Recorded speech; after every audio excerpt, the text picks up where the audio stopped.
खराब भी है, लेकिन पुलिस का एक पॉजिटिव रोल है, पुलिस उस पर कंट्रोल कर रही है। कल का जो वाक़ा है, ये रिपोर्ट हुआ, लड़की ने हिम्मत दिखाई है, 2 लड़कों को कल पुलिस ने बाज़ाब्ता तौर पे इव टीजिंग के, बदसलूकी के मामलात में गिरफ्तार किया। उनकी जो गाड़ी है वो भी उनको सीज कर लिया, लेकिन उनके वालिदैन के खिलाफ क्या कार्रवाई हुई थी, क्योंकि बच्चे जो हैं, लड़के जो हैं, इनके पीछे वालिदैन ने अगर सही तरबियत नहीं दी है तो ये इस तरह की कार्रवाई करती है। मेरे साथ मंशा बेग जी श्रीनगर SDPO नेहरू पार्क को मेरे साथ ज्वाइन किए हुए हैं। एडवोकेट अस्मा जानी मानी वकील है और क्राइम अगेंस्ट वुमेन पे काम करती रहती हैं। एडवोकेट उमर भी मुझे ज्वाइन करने वाले हैं। बहुत शुक्रिया तीनों का। मैं नंबर दोबारा बता दूंगा। जो पुलिस, श्रीनगर पुलिस ने, मैंने जिस तरह पहले बताया कि श्रीनगर के SSP राकेश बलवाल का शुक्रिया, कुछ इकदाम जो राकेश बलवाल ने उठाए उनके लिए उनका सैल्यूट लगाने को उनका बार बार दिल करता है। मंशियात के खिलाफ जिस तरह से वो कार्रवाई करें, करप्शन पे जिस तरह पुलिस थानों में जो करप्शन उन्होंने कम किया है, पुलिस वाले हर वक्त डरते रहते हैं कि कहीं करप्शन के मामले में जो है बहुत रोक लगी हुई है श्रीनगर में,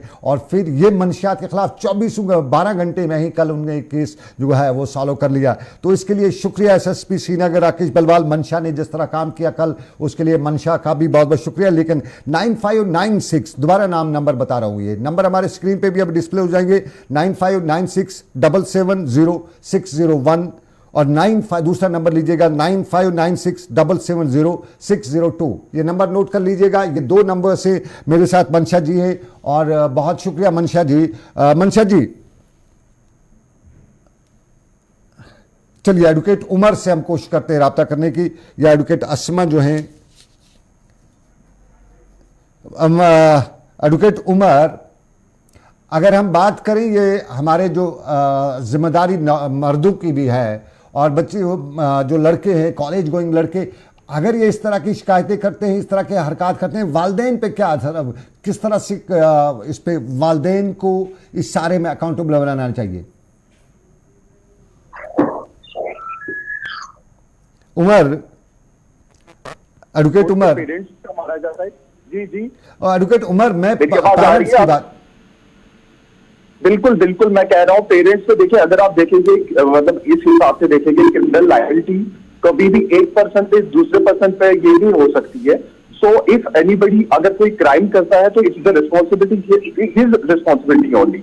यू कांट मतलब आप उनके पेरेंट्स को अकाउंटेबल नहीं ठहरा सकते। बट स्टिल अगर हम देखा जाए, जनरली जो पेरेंट्स होते हैं ना, वो एक बच्चे के फर्स्ट स्कूल जो जहां से स्टार्टिंग होती है, तरबियत होती है, मॉरल एजुकेशन होती है, वो बच्चे की पेरेंट्स से स्टार्ट होती है, उसके घर के माहौल से स्टार्ट होती है। ये हर एक पेरेंट का फर्ज होता है to take to see that उसका चाइल्ड का बिहेवियर कैसा है, उसको एक अच्छी सी तरबियत दे, मॉरल एजुकेशन दे। बट अगर हम क्रिमिनल लायबिलिटी के हिसाब से देखा जाए तो पेरेंट्स में उसमें इन्वॉल्वमेंट कुछ नहीं हो सकती। इट्स द पर्सन जो जिसने ये क्राइम किया है, he will be responsible for all that. मैं एज ए पेरेंट एक पॉइंट आपके साथ शेयर करूंगा, लेकिन अस्मा का टाइम बहुत, इसका मंशा का कहीं जाना है। मंशा जी, लास्ट कमेंट जानना चाहूंगा। आम आदमी की जिम्मेदारी, पेरेंट्स की जिम्मेदारी और उसके साथ साथ हमारी सोसाइटी की क्या जिम्मेदारी है इस तरह के क्राइम अगेंस्ट वुमेन जो हैं, अब ये नई जो IT के ज़माने में क्राइम अगेंस्ट वुमेन हो रहे हैं, क्योंकि बहुत से बच्चे फिल्में वगैरह देख के, सोशल मीडिया देख के इस तरह के वो तरगीब उनसे पा लेते हैं। तो क्या कहेंगे आप हमारी कौम के नौजवानों को, वालिदैन को और माशरे को? देखिए, मैं ये बात कहना चाहूंगी कि पुलिस तो यहाँ पे कार्रवाई करता ही करता है, लेकिन वो पार्ट आता है जब कोई क्राइम हो और उसके बाद हम उस पर एक्शन लेते हैं। बट प्रिवेंशन बहुत जरूरी है। प्रिवेंशन के लिए प्राइमरी रोल आता है आपकी सोसाइटी में, आपकी फैमिली का। जो सबसे बेसिक प्राइमरी रिस्पॉन्सिबिलिटी अगर देखी जाए, फिक्स की जाए, तो पेरेंट्स पे की जानी चाहिए, जो वैल्यू एजुकेशन पे ध्यान शायद नहीं देते हैं।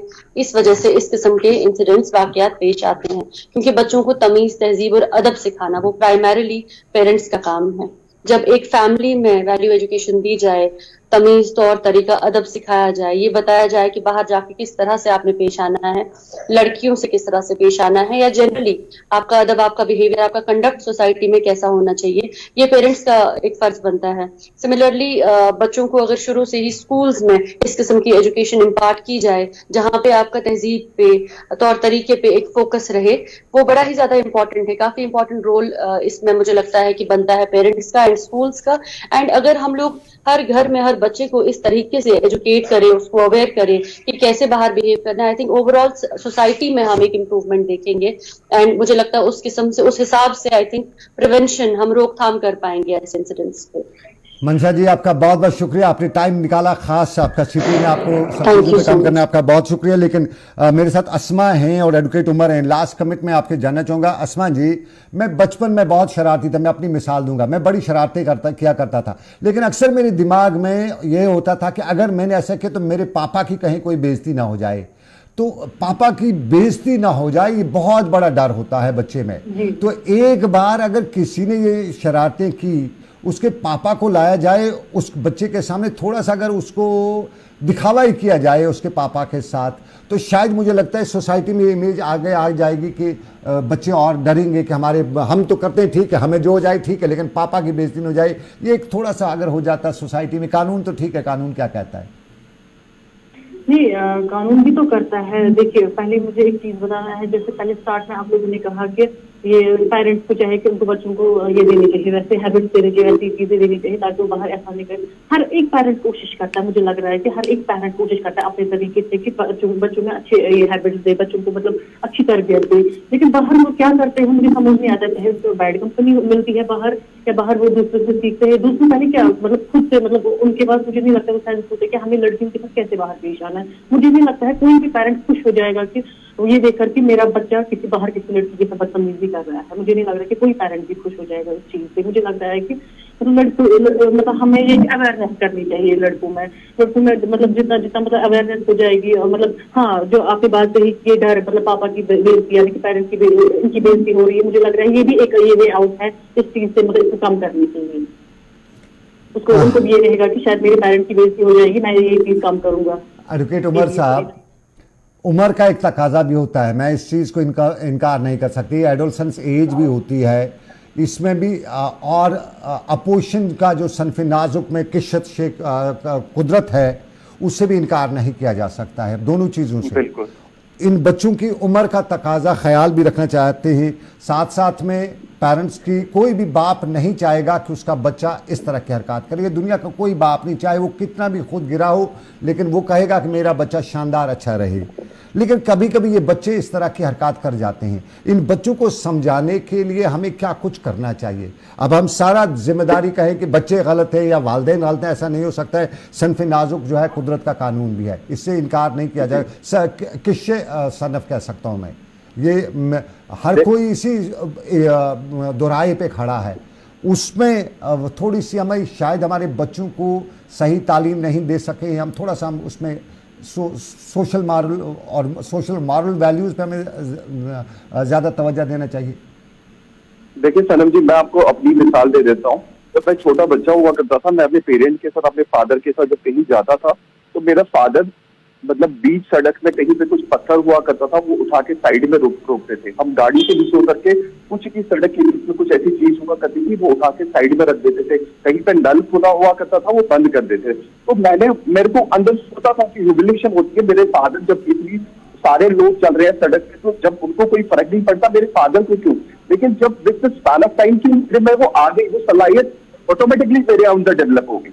तो जितना जितना मैं बड़ा होता गया, मेरे में वो खुद आ गया कि why my father was doing all this things. तो ये एक बहुत ही रिस्पॉन्सिबल, ये सबसे पहली ड्यूटी होती है पेरेंट को कि उनको आप सिखाए।